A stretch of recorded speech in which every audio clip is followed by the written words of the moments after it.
Мероприятия по случаю 30-летия со дня образования Государственной инспекции по карантину растений начались с возложения венков в парке Славы в Сухуми и к могиле первого президента Владислава Арзенба в Ишере.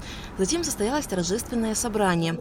30 ноября 1992 года была создана карантинная инспекция, деятельность которой направлена на предотвращение проникновения и распространения в республике карантинных объектов и, как следствие, на обеспечение продовольственной безопасности страны. Карантин растений в Республике Абхазия имеет государственное значение в деле охраны территории страны от заноса и распространения особо опасных и трудноискореняемых видов вредных организмов.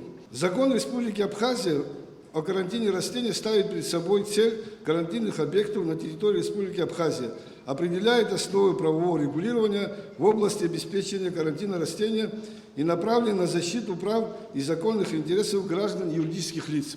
Специалисты госинспекции защищают растительные богатства страны от завоза и вторжения из других государств карантинных и других особо опасных вредителей, сорняков и возбудителей болезни. А в случае проникновения карантинных объектов незамедлительно принимают меры по их локализации и ликвидации.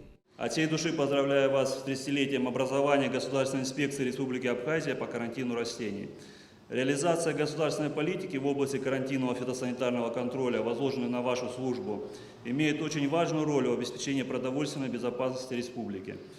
Между нашими службами сложилась дружественная и плодотворная практика взаимодействия по решению общих фитосанитарных задач и уверен, что взаимовыгодное сотрудничество продолжится и в дальнейшем. Желаю вам и коллективу инспекции благополучия, осуществления профессиональных и жизненных планов и идей, а также и далее оставаться надежным заслоном в борьбе с карантинными фитосанитарными угрозами.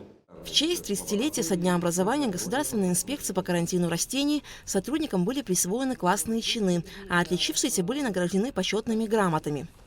Аля Катрапш, Михаил Братухин, Раму Камке, Абхазское телевидение.